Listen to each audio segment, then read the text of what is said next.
ناظرین، حکومت کے 5 برسوں کے دوران کاروبار اور معیشت کی کیا صورت رہی، اس پر بات کرنے کے لیے ہمارے ساتھ موجود ہیں ہمارے مہمان معروف بزنس مین جناب کے ایم چھابڑی۔ اللہ، یعنی اس چیز پہ بات کرنی ہے جو 5 سال ہوئی ہی نہیں۔ اور جناب یہاں کون سا بزنس ہوا ہے؟ نہ کاروبار اگر ہوا ہے تو باروں بار ہوا ہے۔ ہاں جی، 5 سال بزنس مین بزنس نہیں کر سکا۔ ہاں البتہ حکمرانوں نے کافی بزنس کیا۔ یہاں تو بس اچھے دن کا انتظار ہوا ہے، اور ہر روز یہ پتا چلا ہے کہ جو دن گزر گیا وہ آج سے اچھا تھا۔ کیوں نہیں ہوا بزنس؟ بڑا افسوس ہوا ہے جی شاہویز کا۔ کیا مطلب؟ آپ وینزویلا سے آئے ہیں نا؟ آپ کا صدر شاہویز ہی تھا نا؟ کیا مطلب؟ آپ جو پوچھ رہے ہیں کہ کیوں نہیں ہوا بزنس، آپ پاکستانی نہیں ہیں؟ اور جناب 5 سال ادھر بجلی کیسی نہیں تھی تو مشینیں چھانٹے مار کے چلانی تھی۔ میں نے کارخانے میں مشینیں لگائی ہوئی ہیں، پلاسٹک کے ڈڈو نہیں لگائے ہوئے جن کو تاگا باندھ کے کھینچ لیتا، ڈک ڈک ڈک ڈک ڈک ڈک ڈک ڈک ڈک ڈک ڈک ڈک ڈک۔ حد ہو گئی ہے۔ وہ بجلی کیسے نہیں آئی تو کاروبار کیسے چلتا؟ کچھ سال پہلے چھابڑی کہتا تھا 7 اینٹیں ہوتا، اب تو چھابڑی اپنے منہ سے کہتا ہے 7 اینٹیں ہوتا۔ بجلی کیس نہیں آئی، پتے کی پرچی ریگولر آئی ہے۔ شروع میں تو میں نے سمجھا شاید بازار میں کمیٹی پڑی ہے جو لینے آتا ہے۔ میں نے پوچھ لیا، میں نے کہا حضور یہ نکلے گی کب؟ اس نے اسی وقت نکال لی۔ جی کمیٹی کیا نکلنی تھی، ترائی نکل گیا۔ اس کے بعد میں ناشتہ کرنا بھول جاؤں، بچوں کو سکول سے لانا بھول جاؤں، پٹرول ڈلوانا بھول جاؤں، پتہ دینا نہیں بھولتا۔ بیوی کو حق مہر نہیں دیا، پتہ ضرور دیا ہے۔ قربانی کا بکرا نہیں دیا، پتہ ضرور دیا ہے۔ بجلی کا بل نہیں دیا، پتہ ضرور دیا ہے۔ پتہ ہی لے دے گیا ہے جنید صاحب۔ 10 سال پہلے میری 10 فیکٹریاں تھی، اب کوئی مجھ سے پوچھتا ہے تو میں کہتا ہوں لے 10۔ کہاں گاڑیوں کے ٹائر بنا کے نوٹ کماتے تھے، کہاں اب نوٹوں پہ چڑھانے والے ربڑ بناتے ہیں۔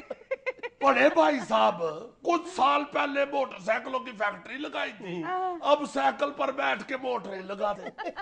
چھابڑی صاحب، جو کہانی آپ اپنی سنا رہے ہیں یہ تو ہر شعبہ زندگی میں رہی ہے پچھلے 5 سال۔ نہیں، صرف بزنس مین کا بیڑا غرق ہوا ہے۔ ایکسکیوز می، ڈاکو چور تو بہت ترقی کر گئے ہیں، دن دناتے پھر رہے ہیں۔ یہ کچھ دن پہلے ڈاکوؤں نے مجھے گن پوائنٹ پہ روک لیا، فوری طور پہ بٹوا اور موبائل پیش کیا۔ میں نے سوچا جال چھوٹ گئی، مگر نہیں، مارنا شروع کر دیا نامرادوں نے۔ مجھے کہتے اور رکھنی ٹیوٹا اور موبائل چائنا کا۔ بڑی مشکل سے نیکسٹ کمٹمنٹ پہ جان چھوٹی کہ آئندہ ملاقات ہوگی تو میرے پاس i5 ہوگا۔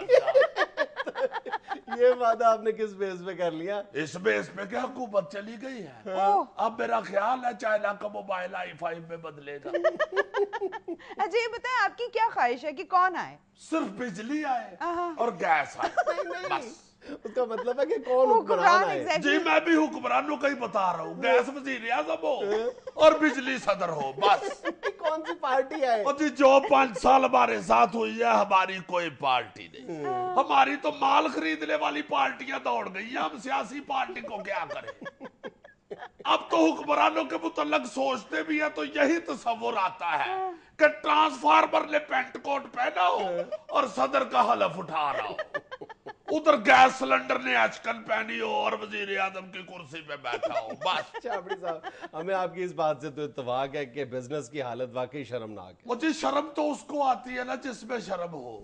آپ دیکھیں نا یہ بڑی بڑی کرسیوں پہ بیٹھے ہوئے لوگوں کو یہ سوچ کے بھی شرم نہیں آتی کہ یہ کل کی بات ہے بنگلہ دیش میں صرف مچھی اور سیبا تھا اور کوئی چیز نہیں تھی، سیبا رول رہا تھا، صرف کنڈی باندھ کے مچھی کھینچنے کے کام آتا تھا، اور وہ لوگ سیبے سے مچھی کھینچ کے مچھی کھا کے سو جاتے تھے، تیسری چیز ہی کوئی نہیں تھی۔